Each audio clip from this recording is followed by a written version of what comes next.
Most welcome all of you. You're watching my channel Flora Academy and I am GL Batham. As you know, this chapter has been taken from 10th class from the diary of Anne Frank. Our first question is, what makes writing in diary a strange experience for Anne Frank? जब Anne Frank अपनी diary लिखती है तो उस समय उसे किस प्रकार का अजीब अनुभव महसूस होता है? Anne's habit was of not writing anything before. इससे पहले एन को किसी प्रकार की कोई लिखने की रुचि नहीं थी. Her thought that उसकी सोच ये थी कि later on no one would be interested in the musing of a 13-year-old school girl. एक 13 साल की जो लड़की है एन कि उसकी थॉट्स में कोई भी रुचि नहीं रखेगा बाद में. Made it a strange experience. यही सोच जो थी उसे थोड़ा सा अजीब महसूस हो रही थी. क्वेश्चन नंबर 2 है आपका, why does Anne want to keep a diary? Anne जो है वो डायरी क्यों रखना चाहती है? आंसर है आपका, Anne wants to keep a diary. Anne diary रखना चाहती है because she has no close friend, क्योंकि उसका कोई करीबी दोस्त नहीं है. टू शेयर हर थॉट्स, जिससे अपनी सोच या बात कर सके. एंड अनफॉर्चुनेटली, लेकिन अभाग्य की बात यह है, this situation is not going to change. ये जो हालत है उसके बदलने वाले नहीं है. सो इसलिए diary will help in getting all kinds of thing of her chest. और ये डायरी ही है जो हर प्रकार की जो चीज़ है उसे वो दूर करेगी, या यूँ मान लीजिए उसके दिल का बोझ, चेस्ट का बोझ हल्का करेगी. क्वेश्चन नंबर 3 है आपका, Why did Anne Frank she could confide more in her diary than in people? Anne Frank अपनी डायरी पर अधिक विश्वास क्यों करती है लोगों की बजाय? आंसर, Anne thought, Anne ने सोचा that she could confide more in her diary, कि वो अपने डायरी पर ज़्यादा विश्वास कर सकती है देन इन पीपल, लोगों की बजाय. बिकॉज क्योंकि she believed in the saying, क्योंकि उसे एक मुहावरा या कहावत में विश्वास था. That paper has more patience, कि जो पेपर होता है, जो पेपर पे जो बात लिख दी जाती है वो अधिक धैर्यवान होती है. या मान लीजिए पेपर जो होता है बहुत ही सहन शक्ति वाला होता है देन पीपल, क्योंकि पेपर किसी को कोई बात बता नहीं सकता है. मोर ओवर, और तो और, she never found a real friend to confine in, और ना ही उसे अभी तक कोई ऐसा विश्वसनीय दोस्त मिला जिससे वो अपनी वो दिल की बात कह सके. Question number 4, why does N provide a brief sketch of her life? यहाँ पे जो है एन जो है अपने जीवन का संक्षिप्त स्केच क्यों प्रदान करती है? Anne provides a brief sketch of her life, वो अपने जीवन का एक ब्रीफ स्केच देती है सो दैट, ताकि एवरीबॉडी कैन अंडरस्टैंड, ताकि हर व्यक्ति समझ सके, एवरी वर्ड, हर शब्द समझ सके, ऑफ हर स्टोरीज, उसकी जो भी कहानी है, टू किटी, जो कि डायरी में लिखती है. किटी वो एक डायरी का नाम उसने दिया हुआ है, जैसा कि आपने चैप्टर पढ़ा होगा. नंबर 5 है क्वेश्चन आपका, what tells you that Anne loved her grand mother? किससे पता लगता है कि एन जो है वो अपने दादी से बहुत अधिक प्रेम करती है? Anne's birthday passed with little celebration. Anne का जो बर्थडे है वो छोटे से एक मनोरंजन या सेलिब्रेशन के साथ गुजरा. व्हेन ग्रैंड मा fail it in 1941 and had an operation.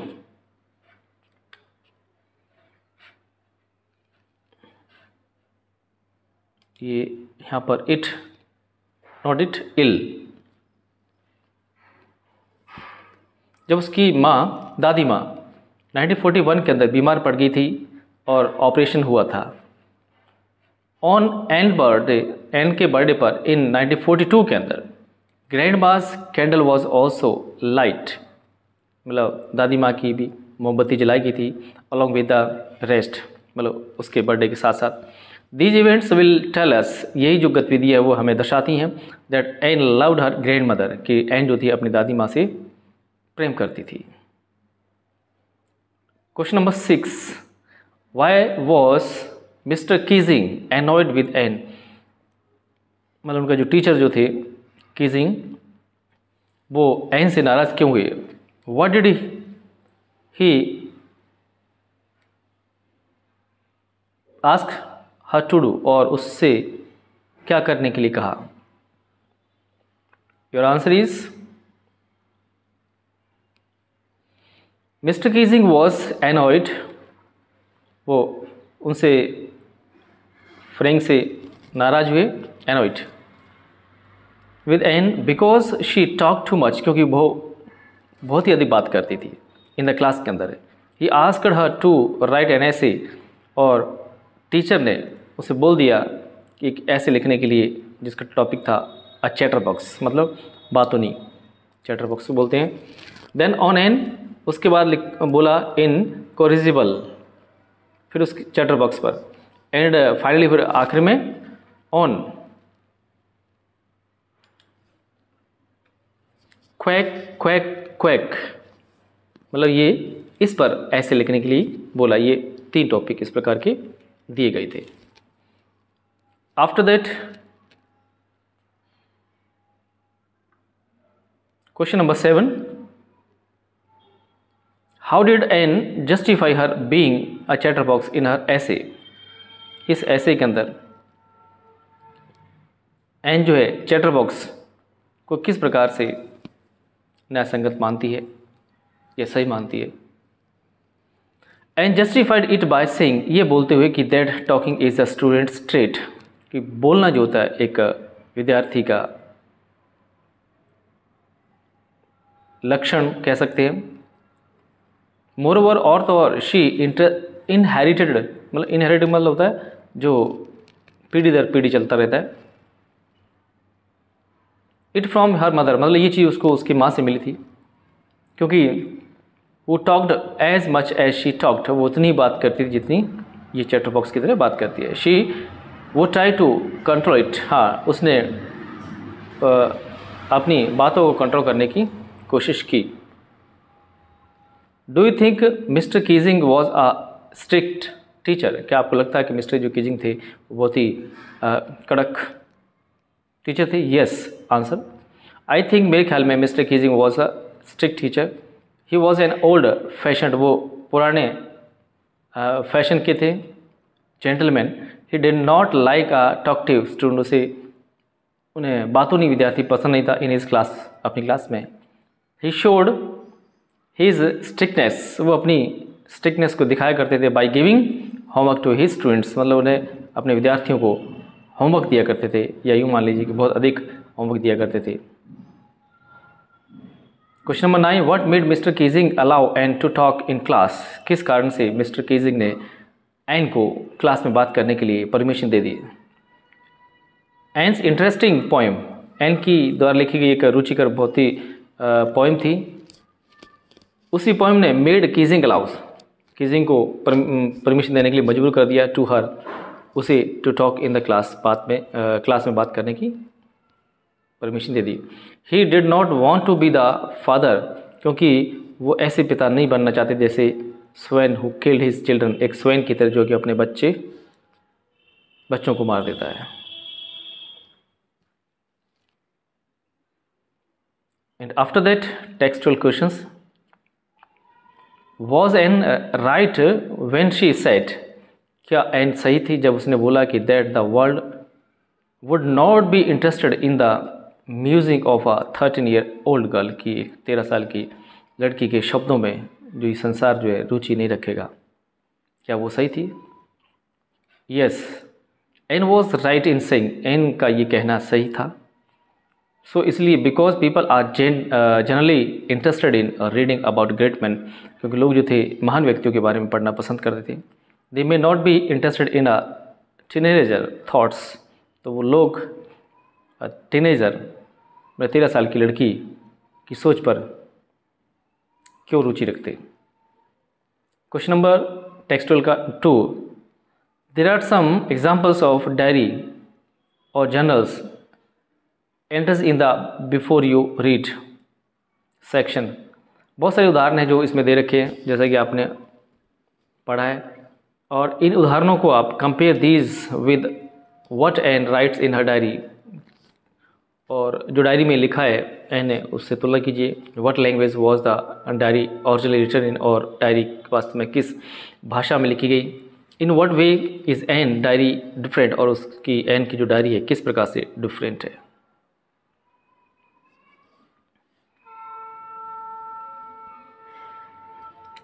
Answer, Anne's the diary was originally written in Dutch language. Anne की जो डायरी है डच भाषा में लिखी गई है। Anne's diary is different one, Anne की डायरी जो है वो अलग है। It is in the form of a letter, ये एक पत्र लेटर के रूप में। It has the feature of a journal, इसमें जर्नल की विशेषताएं भी है। Also describes feeling and thoughts, जिसके अंदर भावनाएं और सोच दी रखी है। क्वेश्चन नंबर 2 टेक्सटुअल का, why does Anne need to give a brief sketch about her family. यहाँ पर जो एन जो है अपने परिवार के बारे में ब्रीफ स्केच क्यों देती है। Does she treat Kitty as an inside or an outsider, क्या वो किटी को एक इनसाइडर मानती है या आउटसाइडर मानती है। Anne needs to give a brief sketch about her family, need Anne को आवश्यकता पड़ती है अपने परिवार के बारे में एक संक्षिप्त में चित्रण करने के लिए। बिकॉज शी थिंक्स, क्योंकि वो मानती है कि that no one can understand a word, कि कोई भी एक शब्द नहीं समझ सकता है ऑफ हर स्टोरीज, उसकी कहानियों का, ऑफ किटी की, विदाउट इट, इसके बगैर। शी ट्रीट्स किटी, वो किटी को मानती है as an insider, as insider के रूप में, मतलब अपना नज़दीकी। She treats Kitty as her close friend, वो किटी को अपने एक नज़दीकी दोस्त के रूप में मानती है। एंड कन्फाइड्स इन हर, और उसमें विश्वास करती है।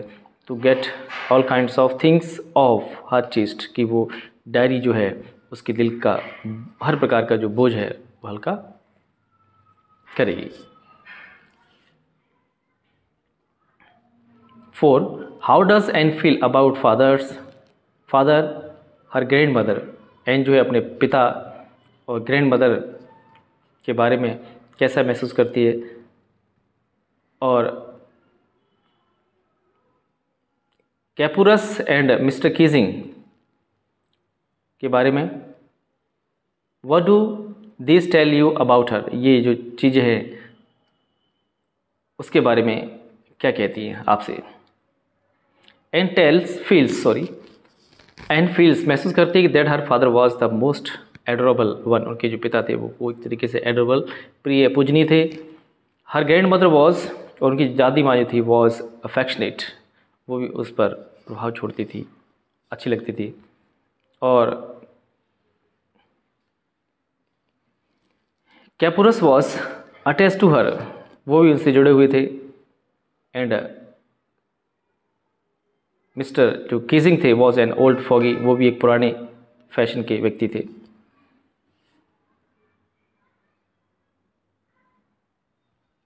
दीज टेल्स, इसी से हमें पता चलता है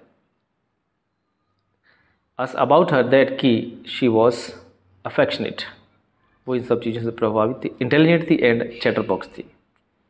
5, what does N right in her first ऐसे। यहाँ पे जो है एन जो अपने पहले ऐसे में क्या लिखती है। इन हर फर्स्ट ऐसे एन राइट्स, लिखती है कि that talking is a students trait, बोलना जो होता है वो एक विद्यार्थी का ट्रेट, लक्षण होता है।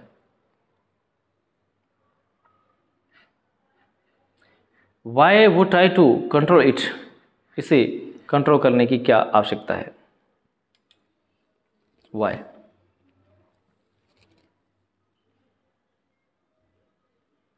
But she can't as it is Anne inherited, लेकिन वो इस पर नियंत्रण नहीं बना सकती क्योंकि ये इनहेरिटेड है, मतलब एक पीढ़ी से दूसरी पीढ़ी में प्रवेश हुआ है, ट्रेट लक्षण है। She got from her mother, और ये चीज़ उसकी माँ से मिली है। 10, इस प्रकार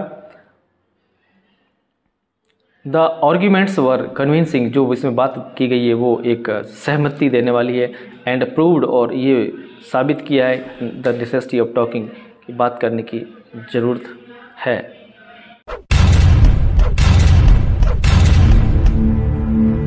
6 and says teachers are most unpredictable, teacher जो होते हैं वो अधिकतर अनप्रिडिक्टेबल होते हैं।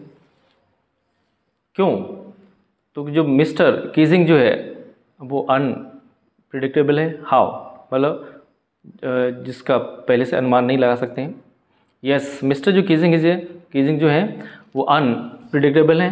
अ teacher never places on students, क्योंकि टीचर जो होते कभी भी विद्यार्थियों पर मजाक नहीं करते, but mister Keesing does so, लेकिन मिस्टर जो कीजिंग ऐसा करते हैं। फाइनली, आखिरकार, the students matter of the versified ऐसे should have made him angry, जो ऐसे जो लिखा गया है, वर्सिफाइड ऐसे जो लिखा गया है, should have made him angry, ये जो चीज़ है जिसको हम वर्सिफाइड का मतलब होता है काव्यात्मक, ऐसा कह सकते हैं, उन्हें गुस्से में कर देता है। But he reads it and add his comment, और उसे पढ़ते हैं, उसको पढ़ा और उस पर कमेंट दिया और बोले कि he allows Anne to talk in the class, कि एन को क्लास में बात करने की आज्ञा दी जाती है। Question number 7, what do these statements tell you, ये स्टेटमेंट है आपको क्या कहती हैं अबाउट एन फ्रैंक के बारे में एज अ पर्सन, एक व्यक्ति के रूप में। We don't seem to be able to get any close, हम यहाँ पर किसी प्रकार का भी कोई घनिष्ठता महसूस नहीं करते हैं। एंड दैट्स द प्रॉब्लम, और ये प्रॉब्लम है। May be it is my fault, और हो सकता है कि मेरी खुद की कमी हो। That we don't confide in each other, हम एक दूसरे पर विश्वास नहीं करते हैं।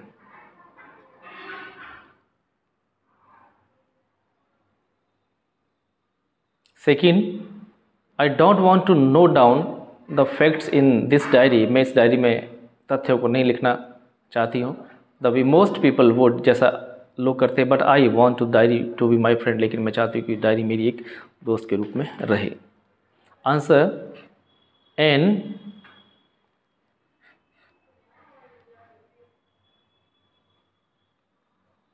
Has an intelligent and creative mind, उसका कलात्मक दिमाग है एन का, एंड इंटेलिजेंट है। Treating her diary as friend, और अपनी डायरी को एक दोस्त के रूप में मानती है। शी वॉन्ट्स टू राइट, और वो लिखना चाहती है। She wants write in it an advanced way, एक एडवांस तरीके से उसमें लिखना चाहती है। Margot went to Holland in December and I followed in February when I was flung down on the table as a birthday present to Margot. मतलब Margot दिसंबर में Holland गई और मैं फरवरी में गई, मुझे मार्गोट के जन्मदिवस के उपहार के रूप में मेज पर पटक दिया गया, ऐसा कुछ इसमें मैटर पढ़ा होगा आपने। Answer, Anne here conveys information in the humorous way, यहाँ पर जो है एन जो है ये जो सूचना जो दे रही है एक मजाक के रूप में बोल रही है। If you ask me there are so many dummies, यदि आप यहाँ पर कहो कि यहाँ पर बहुत सारी डमीज़ हैं, that about a quarter of the class should be kept back, but teacher are the most unpredictable creature on the earth, लेकिन जो पृथ्वी पर हैं जो टीचर जो होते हैं वो पूर्वाग्रह नहीं दे सकते हैं। Anne is observant, analytical and self opined person, यहाँ पर एन ने अपने खुद के एनालिटिकल विश्लेषण करके विचार दिए गए हैं।